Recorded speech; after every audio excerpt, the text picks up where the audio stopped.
This miniature was primed with Vallejo's Gloss Black primer. I only use Gloss Black for no other reason than being the first primer within reach. Once dried and with brush in hand, I start on Alice's flesh. The first base coat took nearly an hour due to poor coverage on the yellowish mix, and it ultimately took 6 light coats to build to complete coverage. In retrospect, I wish I had primed this model with Vallejo's German Red Brown or German Dark Yellow, which would have sped this step up, but hindsight and all. From here I add some shadows to help with adding more depth and, more importantly, to start steering her skin tone to something less jaundiced looking. She doesn't come from the world of Lego, after all.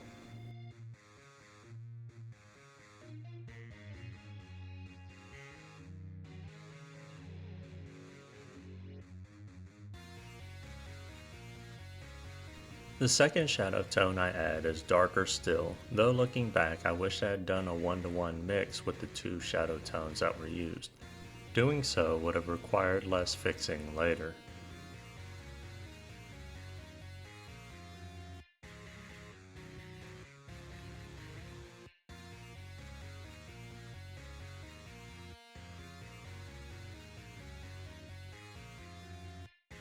Because the jump in shadow was too great, I mix the two shadow tones and create a glaze, applying this lightly between them, and even introducing some of it into the base tones, in an effort to help soften the transitions. I apply this glaze multiple times as needed, and allow plenty of time for each application to fully dry, so that I do not pull up any partially dried layers.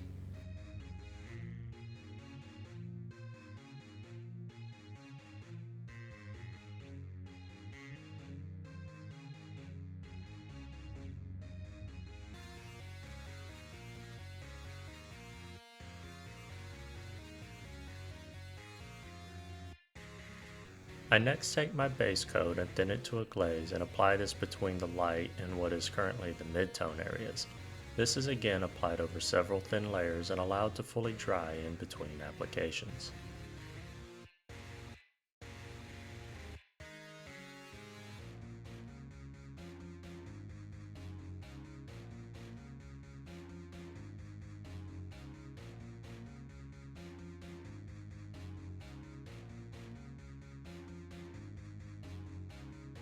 From here, I can finally begin adding layer highlights, which is usually where I find the most enjoyment for miniature painting.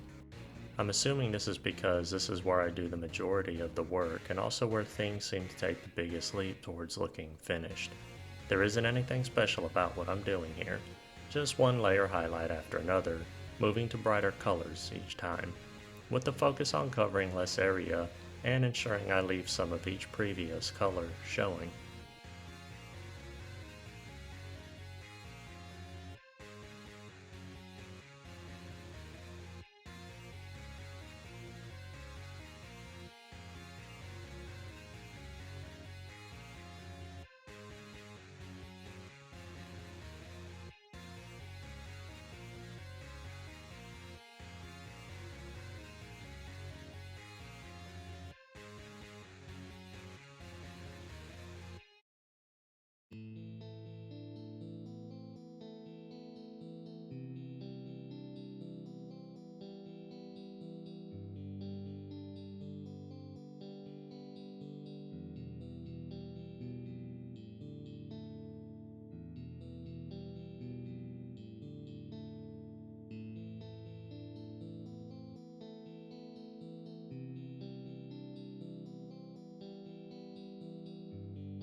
So far I've added 3 highlights, and I'll add a 4th, but before doing so I return to my base color and glazes between the highlights and where the first shadow is, to help slightly blur the transitions a little more.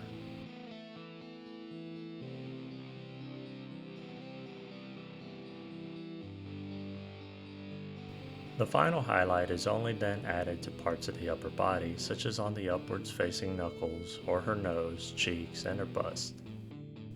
I'm not quite finished with the flesh yet, but I'll be moving on to painting in everything else and finishing the flesh near the very end. There's a reason on why I'm delaying the final steps that I'll be taking for it, but more on that later. Here's where I stopped with the flesh for now, and it's looking a lot less Lego Man-ish from where I started. Next, I'll be moving on to the clothing, but first, a word from today's sponsor. I'm just kidding.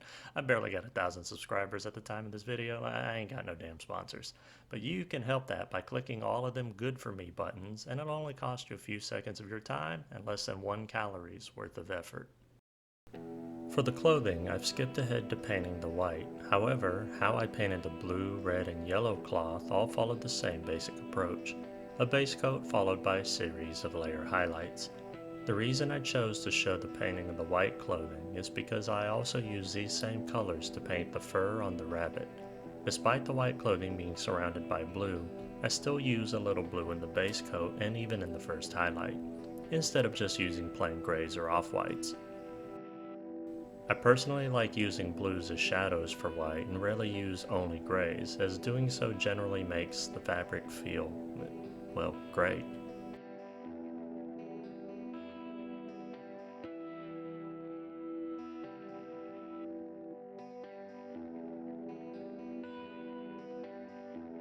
As I start adding the first highlight, still with some blue hues, it's already beginning to stand out apart noticeably from the blue tones of the dress. This difference will only continue to grow as I work my way towards a final pure white highlight and leaving very little of the original base coat and the first highlight showing.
As mentioned earlier, all of the other clothing was painted following the same steps, but with two notable exceptions. The first being the stripes that I added to the yellow vest, which was done with thin lines of brown paint. The red clothing also had an additional step of me glazing red over it, to tone down the blazing orange highlights that I had added. I wanted a red shirt, not orange, and a light glazing was all that was needed. From here, I decided to do the eyes before the hair, so I wouldn't have to worry about getting errant paint on her finished golden locks. I started by base coating all of the sockets for Alice and the white rabbit with a matte black, before painting in the sclera with an off-white, making sure to leave a lining of black all the way around. I tried to leave a larger border of black around Alice's sclera, so that it would give the impression of mascara, without me having to paint that in later. I finish Alice's eyes by dotting in a vibrant blue, making sure it reaches the top and bottom of the sclera, before adding a smaller dot in the center with matte black.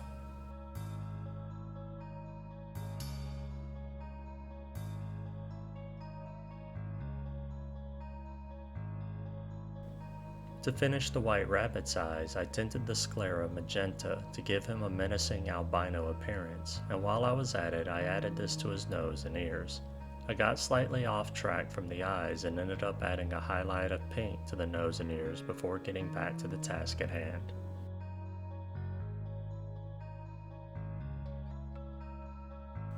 This time, I actually finished the eyes by dotting in a vibrant orange for the iris and then a black slit for the pupil. The hair was painted in a similar manner to the clothing, so I'll be skipping that and focusing instead on the last things needing to be finished, being the base and the final steps to finish the skin. I paint the rim black off camera and then paint the ground brown and highlight it with a dry brushing of green.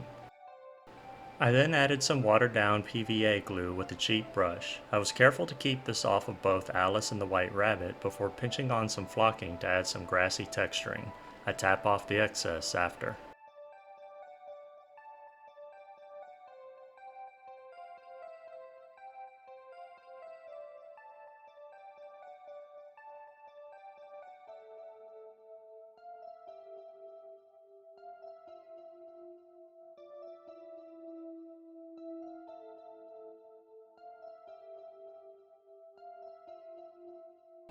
I then set the miniature aside to let the glue dry and break out my hot glue gun to squeeze out a few shots into a little bowl of water.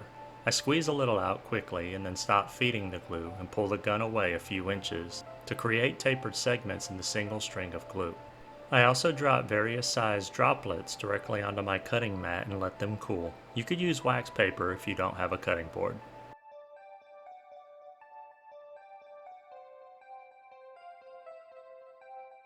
With sprue cutters, I clean up the edges of the droplets to give them a round half spherical shape, and then I nip the thick and narrow ends of the tapered segments. Then I combine the two with a little super glue for some cheap mushrooms. With 3 of these mushrooms assembled, I paint the stalks with a couple shades of gray and some parallel stripes of white.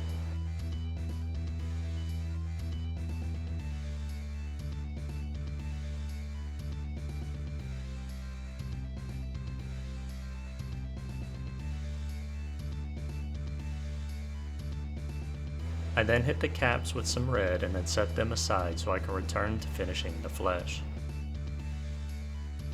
I wanted to soften up the transitions and then add some warm tones into the skin, though instead of adding glazes as I normally do, I decided to try something different and turn to oil paints. I dip a synthetic brush into mineral spirits and then wick away the excess, to the point that if I brushed it across the back of my fingernail, I'd see a thin line of spirits, but nothing would run. I then get a very tiny amount of undiluted oil paint and lightly brush this on where I want the tonal shifts. Then, with a clean, soft brush, I very gently buff away the oil paint, leaving only a very thin layer. If you've used Photoshop or an equivalent application, it's very much like using the smudge tool. Just be sure to frequently wipe away the oil paint from the soft buffing brush onto a clean paper towel, or else it may pick up too much oil paint and spread it where you don't want it. Also, do not clean your buffing brush in mineral spirits until you're done, or if you do, ensure that it's 100% dry before using it again. Even the smallest amount of residual spirits could hurt any previously oil-tinted spots. If you're guessing that I made that mistake myself, you're absolutely right. Now, for the reason as to why I did this oil application after doing part of the basing, this was due to a fear of some of the flocking getting caught on the still uncured oil. I figured if I tried to pull any flocking that may be stuck to the oil, I would smudge, smear, or even pull away parts of it and create a spotty unevenness. Adding the oils after the flocking is adhered in place helps to greatly reduce that risk.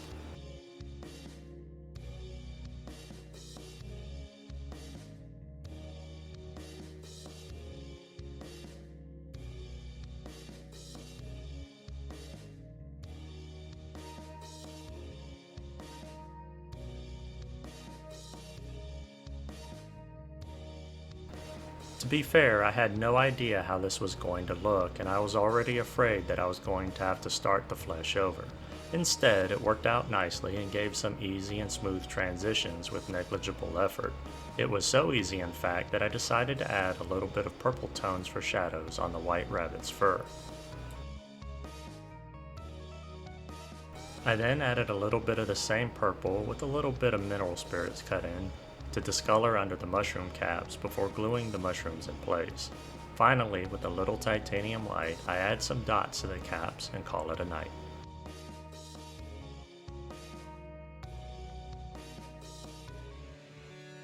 This is where I stopped. I'm really happy with how this came out in the end, especially after the anxiety from the fear of my lack of experience with oil paints potentially grossly hurting the work up to this point. But no, everything went relatively smooth, especially with the application of the oil paint, to the point that I want to try this again, and mixing in more tones here and there for shadows, or even a little green in the lower legs to show some reflection on the green ground. As far as the major things I'm unhappy with, these are mostly three things. The first is that I went a little too heavy with the magenta oil tint on her chest. It's a little too rosy, like she took some Gunther chops. The second gripe I have is the lines on the rabbit's vest. One side of the vest has the lines spaced a little too far apart, but mainly the lines are too straight. I should have done more of a lopsided number 3 to give an impression of a slight beer belly underneath. My third gripe being the non-metallic metal on the clock and potion cap. The latter is not too big of a deal for me, as that will eventually get better as I keep doing non-metallic metal and getting better at transitions from highlights to shadows. And I should also try doing some oil paint tinting for that as well now that I think about it. For lessons learned, the only problem I remember having was something I warned about a few minutes ago, about cleaning your buffing or blending brush with mineral spirits and it not being fully dried. It looked dry. It felt dry to the barren wasteland that is my calloused fingertips, but once I touched it to the miniature, the smallest amount of mineral spirits came out and it smeared the oil work on a leg to the point that I had to use a brush with mineral spirits to clean up all of the magenta oil and start on it all over again. I was afraid the spirits would start to eat away at the acrylic, but in this case it did not, though if I had any fragile ink such as Liquitex, it would surely have ate that away and caused even bigger issues. And that'll bring this video to its end. I hope you learned something or were inspired to start or expand your own collection of wanderers who have fallen into another dimension full of insanity and terror. Children's story, my ass. If you have any questions, feel free to ask, and if you like the content of this video and would like to see more, you can easily support the channel by liking, commenting, sharing, and subscribing. I'm Jim with Workable Miniatures. I'm truly grateful for your time, and I bid you a fond farewell. Until the next video.